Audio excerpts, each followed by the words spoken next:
Hi, everybody. Welcome to today's podcast. This is actually a bonus episode.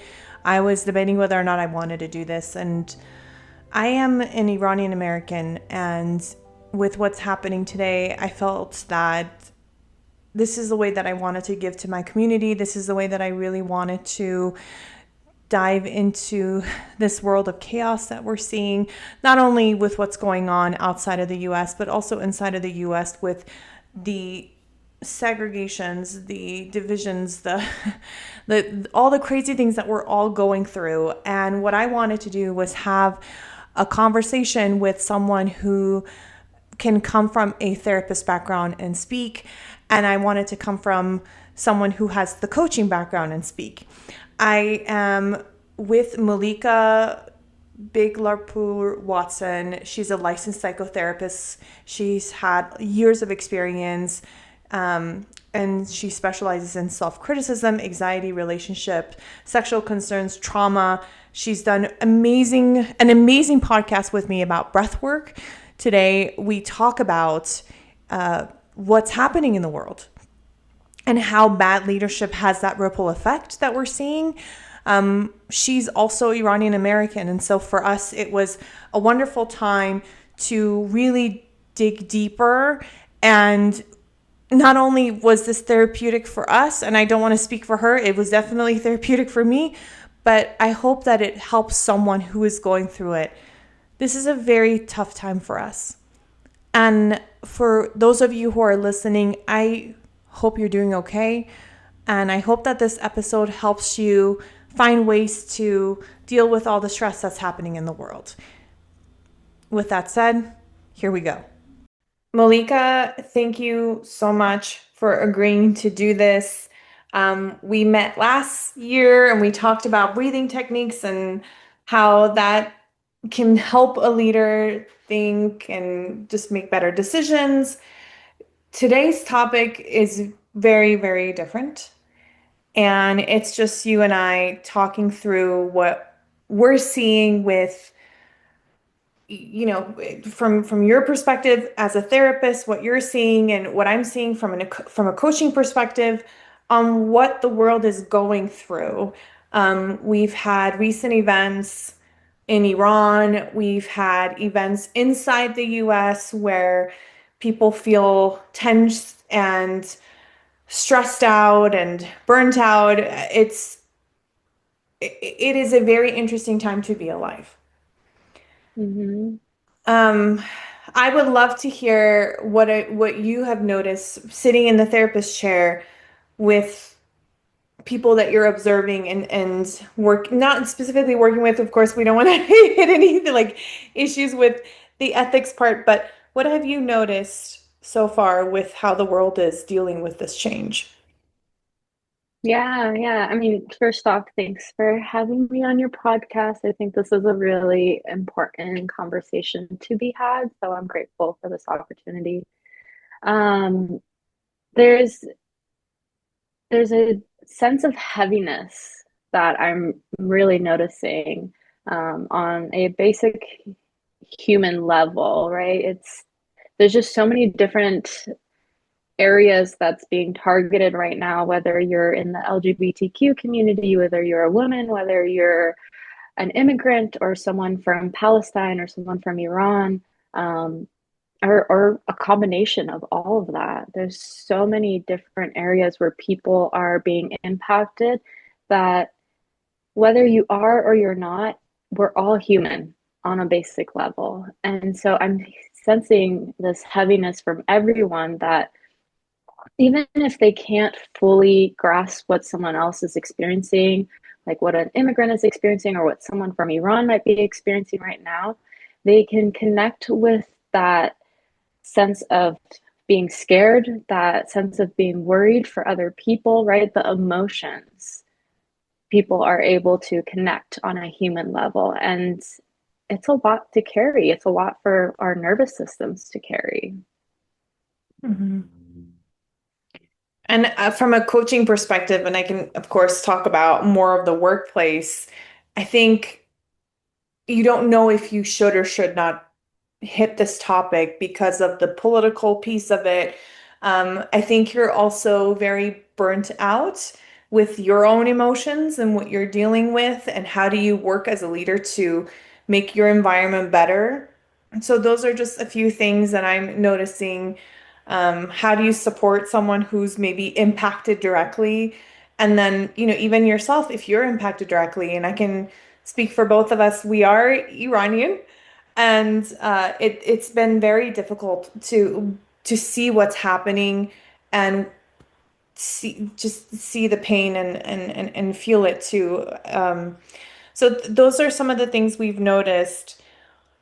And as always, we want to help the situation in some form or shape.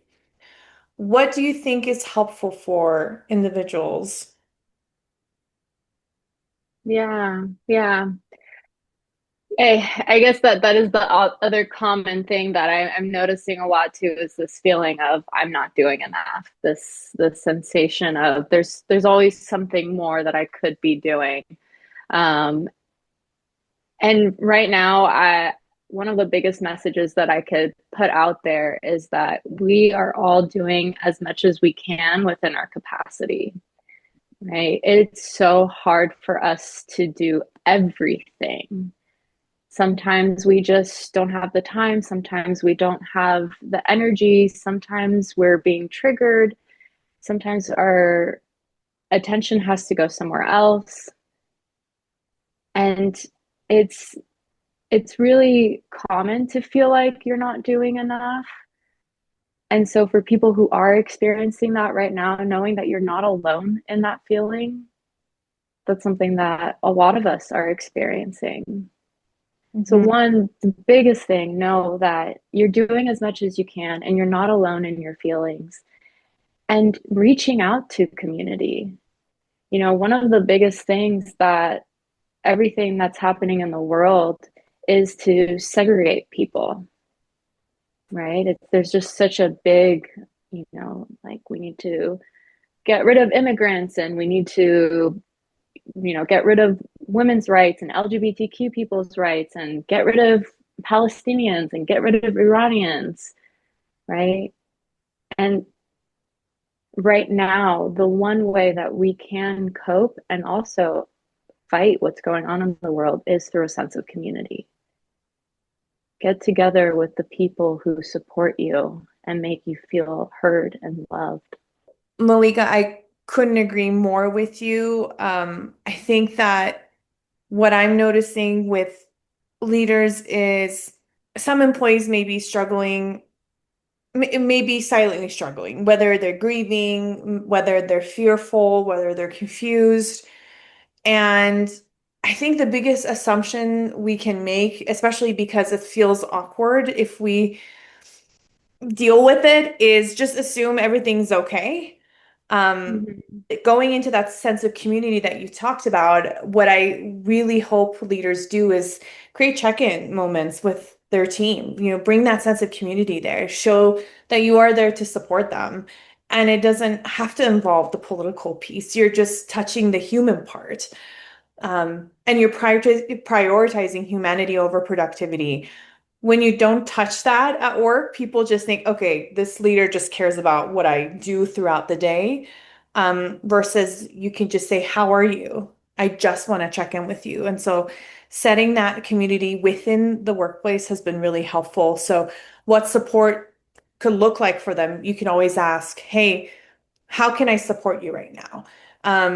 Then I think that's even a better question to bring as a leader, and bring that sense of community, find ways to engage your people. So I totally agree with that. Are there any other ways that we can cope with all of this too, besides sense of community? Yeah, yeah. Before I share a little bit more about that, I really wanted to touch on what you just shared that, I agree with you. That's super important. And sometimes I can imagine that people might feel a little scared to bring up this conversation with people. They might be worrying about offending someone or not wanting to trigger someone.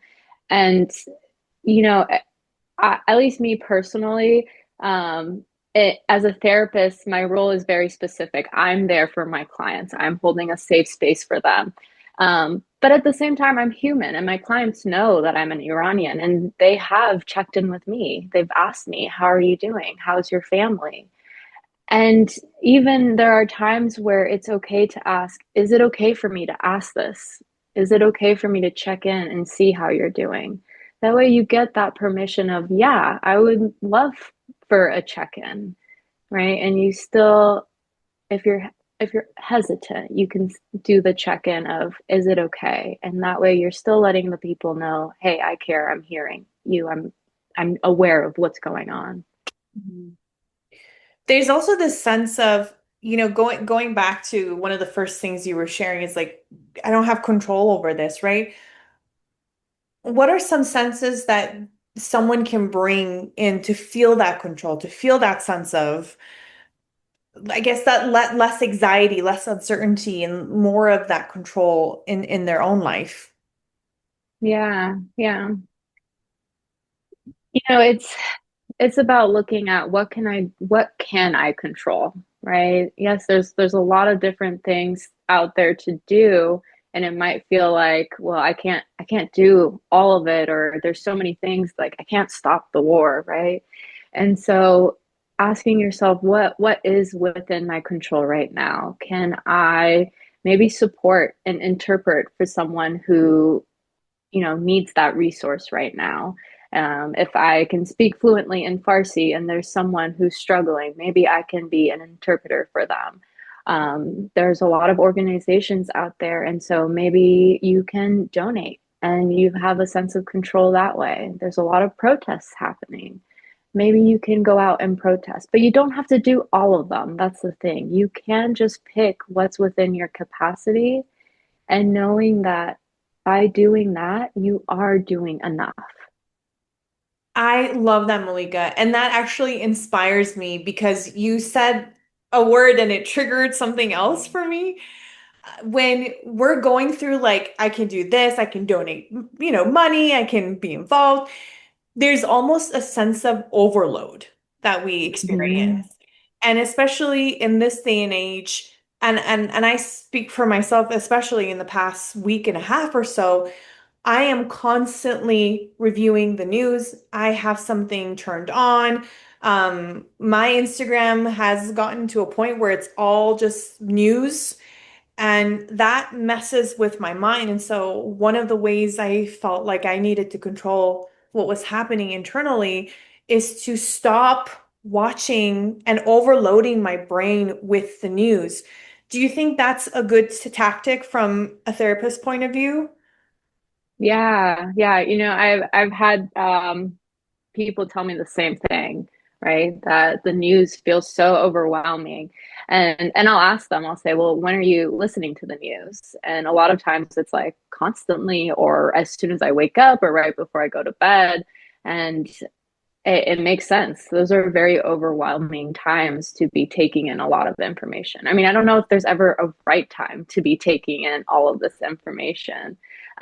So yeah, I don't think there's anything wrong with moderating how much you're taking in the news. I think it's important to stay informed. It's important to stay educated on what's going on.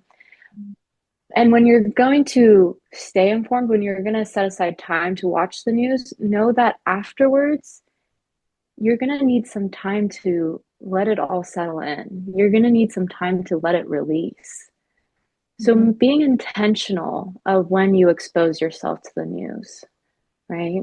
Setting aside 10, 15 minutes afterwards to do a meditation, to scream, to dance, something where you get to release what you just took in.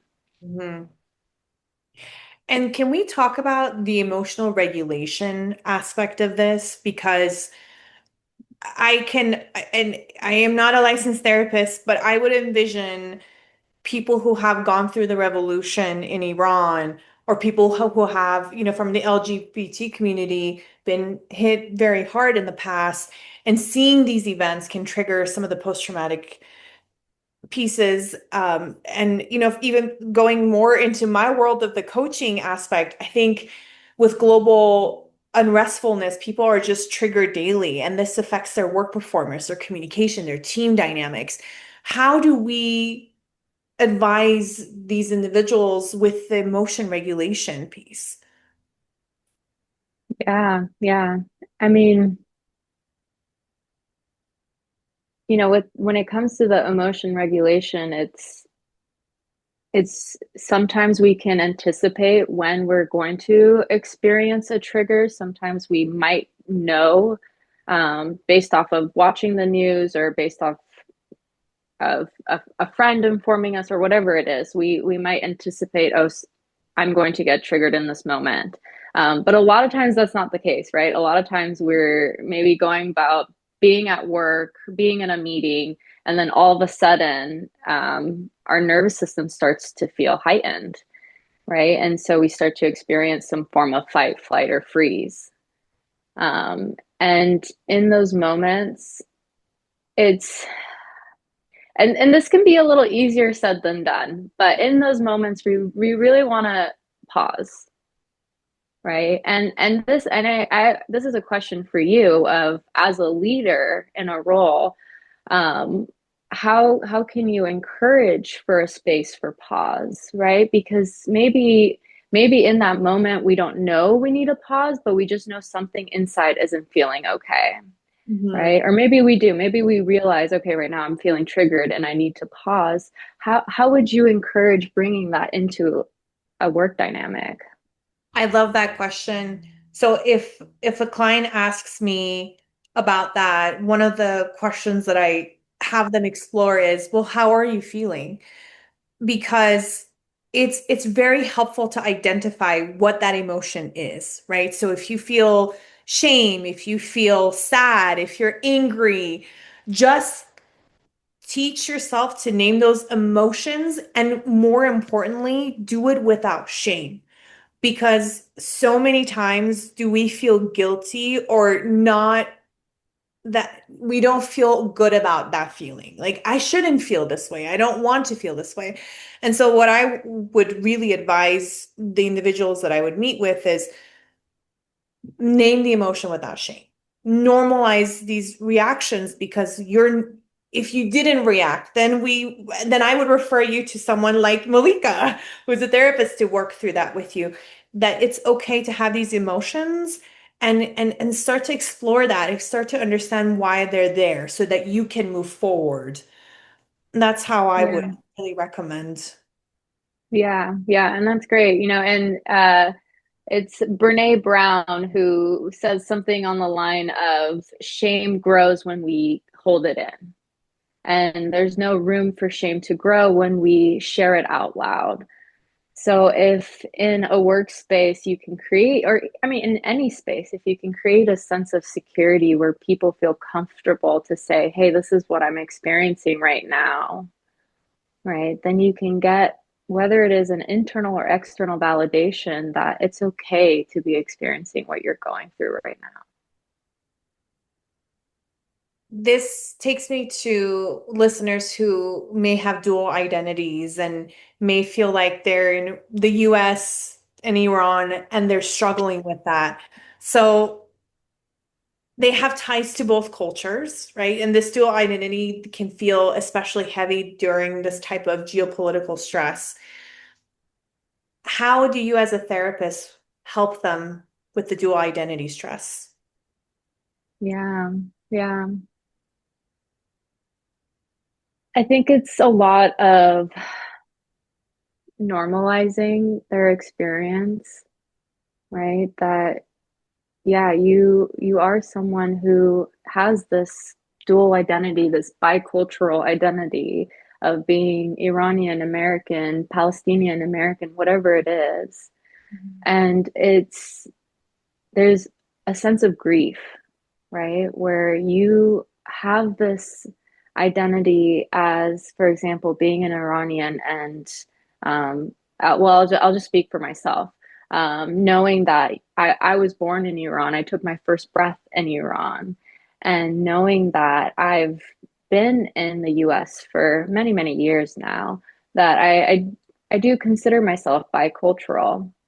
So knowing that this place that I took my first breath in is now being bombed by this area that I have called home for so long. There's such a sense of grief there. And it doesn't mean that I'm going to stop calling US home. I can't get rid of that identity. But I feel very sad and a loss that this experience is happening, right? And my encouragement for people out there would be this isn't a moment to bring in self hatred or hatred towards other people or other countries, because we're, as people, we're not the ones that's causing this harm, right? So making sure that you're holding space for your grief, knowing that it's normal to feel this and that you're not alone in it. Yeah, and I can really add to that too, because it just like yourself, I was born in Iran. We moved as a family to the US when I was 10 years old, and hearing all the different places that are being bombed, what's triggering is we've walked those streets. We that is part of our history. Our ancestors are part of us, and it's almost like this becomes nothing. It was like nothing when it gets bombed for me. And there's that internal conflict of being pulled in different directions culturally and politically and personally, because like you mentioned, I'm a US citizen. I'm proud to call myself American as much as anybody else. And then there's this childhood Leili form that Mm-hmm. I struggle with deeply. And I think that for us, especially from an executive coaching piece, it really helps to unpack that internal conflict of feeling pulled in different directions.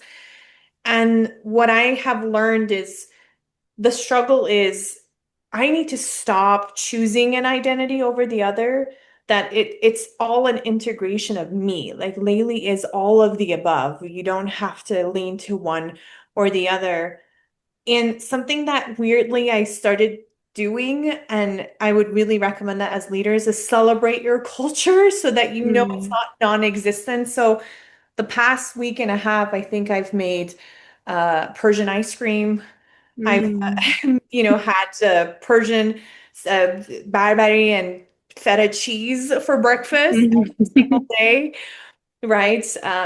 And it's been really great because it reminds me of it's not that it doesn't exist. These things are always going to be part of me. And I think as leaders, especially if you have that identity, you can remind yourself that it will always be here and it's always going to be a part of you. Yeah, yeah, absolutely. I would also add in that as it's also okay to decide that I'm gonna celebrate this part of my identity, and maybe this other part of my identity I know it's there and I'm not gonna try to get rid of it. And maybe there's an area where I don't feel like celebrating, especially with the 4th of July coming up, right? Like this is a moment that you can celebrate the 4th of July, or maybe there's a part of it that you feel like you can celebrate, right? So it's okay to choose which aspects that you're feeling ready to celebrate right now, and it doesn't mean that you are letting down your identity. Hmm. Yep. And as we're going through this, I think emotions are going to be high for all parties involved. So there's going to be this risk of miscommunicating or reacting not so great. There was a great point you made, which was you can always ask to say, do you even need the support? Because that person more than likely may or may not need the support. And so, how do you navigate talking to someone who's going through this? And I think maybe we can come back to this. how do you, if you're going through something, how can you communicate and speak about your feelings and emotions? Yeah, yeah. I would say stay curious and try not to make assumptions. Naturally, yes, we might make some assumptions, but we don't need to vocalize those assumptions. So stay curious. Ask questions around, is this something you want to talk about? Is this something that is okay for me to ask you? Is it something that you feel comfortable sharing more with me or educating more? Um, and then also knowing that whatever response you get, whether it's a no, I'm not comfortable talking about that right now, or maybe we can talk about this later. It's not a reflection on you. It's not a rejection. It's just that the person is where they're at right now, Mhm. and that's okay. There are two powerful tools that come to mind when someone's trying to support a human being. The empath piece is what you just shared. It's just knowing that they may or may not respond a certain way, and your job isn't to react to them. It's more of just letting them speak, being non-judgmental, to your point, staying curious. Um, that's huge. And the second piece is allowing pauses in your Mhm. conversations. I find Yeah. it so helpful because sometimes we feel like we need to filter or say things because someone is thinking or processing it, whereas sometimes you just need to stay silent and give person the time to reflect and be able to communicate with you. Yeah. Yeah. Yeah, pauses are really great. And a pause, if you are uncomfortable with a pause, which is so common, many of us are, use that as a moment to just reflect back what you heard. It doesn't have to be it doesn't have to be a question. It doesn't have to be a thoughtful statement. It can just be, I hear that this is what you're expressing right now. And that gives you a little bit of a pause as well. Yep. So if we shift to, hey, people are talking to me now, and I'm the one who's directly impacted, how can we communicate? Yeah. This depends, right? If you are open to sharing about what's going on with you, then please go ahead. There's no right or wrong on how you share. And I love questions because it it's helpful, right? So we can if I'm going through something and let's say I do want to share something, I can always ask, "Hey, is this okay for me to share right now? Do you have space to hear what I'm going through in this moment?" And that gives you a little bit of a clue of how open is this space? How safe is your space right now? Mhm. Right? And then you get to share as much as that feels comfortable to you. Mhm. There's always this challenge too with whom you're speaking to. Yeah. I have recently moved from an area where there are many Iranians to I'd be lucky if I can find one. Mm. And I often have found myself really debating whether or not I want to share my identity with certain individuals. And what I have learned, especially with this, is know who your audience is. And they may or may not be open to listening to you, but also there's this need that I've found where we feel like we need to educate other people about what's happening. Mhm. And sometimes it doesn't matter if you're educating someone, they're going to hold those beliefs. And to me, I think know who your audience is. And if you're going to speak about it, don't speak about it coming from a fact of, this is a podcast. So we know what we're doing. We're educating and Hmm. we're talking through how to cope with things. But if I was talking to someone who wasn't maybe didn't understand what was going on or didn't quite get it, if they asked to be educated, I'm happy to do so. But that Yeah. is not my responsibility. I can share my emotions if I feel safe, but in no way do I need to feel like I have to teach people to be a certain way. I need to let people be who they are and not just push for change. It's not something I can control. Yeah, yeah. Yeah, especially being coming from like a BIPOC community or an immigrant community, we have experienced so many different adversities already that sometimes it's hard to tell, is it safe for me to share in this moment? And sometimes it's exhausting to be like, oh, I've gone through all of these difficulties, and now I also have to take on the responsibility of educating other people. Mhm. My advice would be is if you can find people within your community to do that educating for you,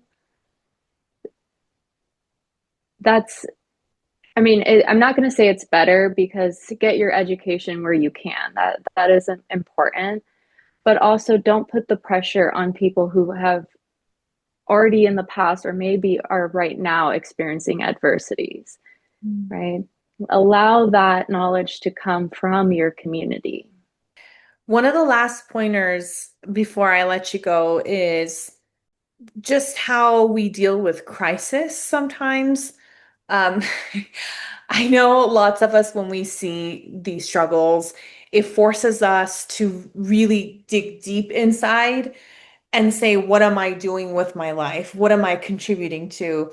Um, Even, am I an ungrateful person? So, an example that I can give is just a couple days ago, I went for a run and I was wearing a sports bra and shorts. And I remembered that if I was in Iran, which I could have very well been if we didn't have green cards and then gotten our US citizenship, there's no way I would have done this the way I did. Run with my sports bra and my hair up and show that way. And part of me just thinks like, what am I doing? Right. And I think that's a struggle that we're all facing is what if I was there, or what if I was being the one that was impacted? Seeing people who are being deported is just it's so hard. It's so emotional to see a mother separate from their child. What are some ways that we can cope with that, Melika? Yeah. Yeah, I mean that's the empathy, right? That's the common humanity that kicks in, right? That we might not always be able to understand someone else's experience, but we can relate to the the emotions that they might be going through in that moment, right? And so there's a little bit of this that's about allow yourself to feel those emotions that are coming up in your body, and notice where am I feeling this right now, right? So when I think about what Iranians are going through in Iran or what immigrants are going through with being detained, I can sense this heavy sadness in my heart, and I don't need to get rid of that. It's such an automatic natural emotion. And so I would just encourage bring a gentle touch to your heart, to your chest. Take a couple of deep breaths and just welcome that sadness. Welcome that grief, welcome the anger, whatever emotion it is. Yeah. Take some deep breaths, sit with it, right? Be compassionate with yourself. Mhm. We can all use more compassion in this world right now. Why I think it's such a great idea to have someone who's your therapist and someone who's your executive coach is the dynamic that you and I are having today, where you are really focusing on how do you move, how do you do the coping mechanism to, from a ICF core competency as a coach, we really think about how do you move forward? How do you do this piece a little bit more? Um, and you're saying what you should do, which is stay in the present moment, allow those feelings to come in. And as a coach, I think, okay, how do you move forward from something like that? And it's to me an opportunity to align with yourself if you're having those emotions. It's not the breakdown opportunity, it's more of how can I grow from this? And so I think the way I think of it as a coach is reframing these moments as opportunities, not the breakdown. So journaling prompts really help. What values do I want to honor this week? And so if I'm like, oh my God, I'm wearing a sports bra and I'm running, what's the value? It's the freedom as a woman that I can do this, right? And so maybe that week I'm going to run 3 times because I can and honor that and Yeah. value that and finding ways to celebrate the fact that I have this right and be grateful for it and going to your point way in the beginning where maybe a value that I can give is donating money to a right women's rights in Iran or finding ways to engage in that I'm so grateful. How can I help someone else that doesn't have? Yeah. Yeah. Yeah, absolutely. Yeah. I'm curious as a coach when and I don't know if this is the case, but correct me if I'm wrong. When you're working with leaders who come from, let's say, like a corporate mindset or just, I mean, really any mindset, our system is so go, go, go, like Mhm. push through what's happening, get the next task done. Yeah. And when we're going through our day and we have these thoughts pop in of, wow, this is an experience I'm having now that other people can't have, or, this is, an experience I could have been having. How do you create space for that and also hold space for, okay, well, I need to get the next task done. I need to push through this. hmm As a and I don't want to talk for all the coaches, but as a coach of my own practice, what I would really push to do is explore it with the person. So if they're feeling like they are ungrateful for all the things that they're seeing. One of the questions that I would ask is, what does ungrateful look like for you? Let's go through that. Let's really define what ungratefulness is. And from there, allow them to explore what that definition is and then come back to it and say, well, these are the ways that I feel ungrateful. And so it's more of the packing of, hey, let's take a pause and see how it is that we're defining this and let's explore a little bit more and stay curious in that process. So it's more of letting them go into their driving seat and explore what's been in their mind and ways that they can move forward from that. Yeah, yeah. Yeah, I love it.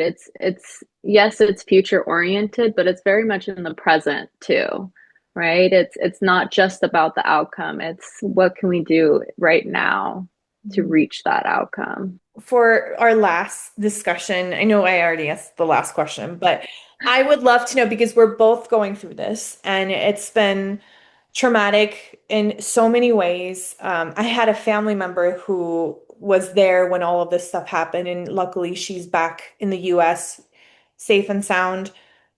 What's been your experience? I mean, I have my family member over there as well, and it's my experience as a whole, it's been really it has been conflicting and really overwhelming. Yeah, it's been constant checking in with family over there, seeing, are you okay? Is your home okay? Are everyone else okay? So constantly checking in with family, constantly checking the news, and then I have to kind of get back into that mindset of like, okay, everything that I'm trying to put out there for my clients and the people I work with, it also applies to me. And so I have to really intentionally remind myself, pause, talk to people, don't hold it in. And, some days are easier than others. Some days are more emotional than others. And I I think the one piece that has been really helpful is being able to talk about it, whether it's in this podcast or talking to my best friend about it, talking to my mom about it, just being able to, it is a grief, it's even if it's not the kind of grief where someone has died. I mean, people are dying, but it's it's still a loss. And it's for grief, you really want to make sure that you are sharing it out loud so it has space to be heard, to know that you're not alone. Yeah. Yeah. What about for you? Yeah, I feel like what you shared has been very accurate with my feelings. Overwhelmed with the news, overwhelmed with what's happening. We have relatives there, and I don't want them to ever feel like they're left behind just because one family member made it safely. And Mm-hmm. the duality piece has been a huge struggle, especially living in a very heavy based population where there's not many Iranians that are there. You feel guilty. You feel guilty, and then you also feel like, yeah, I don't have a community to talk to. And so, like you said, this platform for me was a way to give to my community alongside of you. So thank you for letting me do that. Um, Yeah. and there are times where I cry Yeah.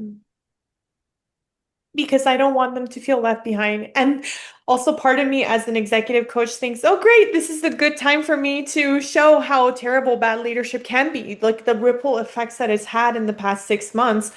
Oh my God. Yeah. This is the opportunity. And this is what I really wanted to say in this podcast is look what you can do to people. And we're Right. just two, right? Um, for me, it's we are coming from love. And when it comes to bad leadership, you have to constantly remind yourself you come from love. And I think that's been the biggest lesson for me is to continuously practice that empathy and kindness to others. It makes sense we're not in control. And I don't think that's what we're here to do. We can't fix and tweak things, but we can love and we can love pretty freaking hard. So let's do that. Yeah. Yeah, absolutely. Yeah. Yeah. Mm. That's really special. Thank you for sharing that. Thanks, Malika. Yeah, I appreciate you, and I appreciate you always saying yes to me with my craziest podcast ideas.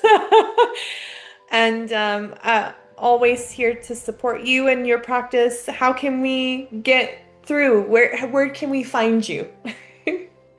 Oh yeah, you can find me online on my website. It's www.mbwpsychotherapy.com. Or you can also find me on Instagram, MBW Psychotherapy. Yeah, I'm out there on social media, and feel free to check out my website. I love to post blogs and have different resources available for people. I can definitely vouch for that. I am following you, and I love all your content. So. Um, Thank you so much. And I hope this helps someone that's out there. And we'll hopefully do some more of this in the future. Thanks so much. Sounds great. Thank you, Leili.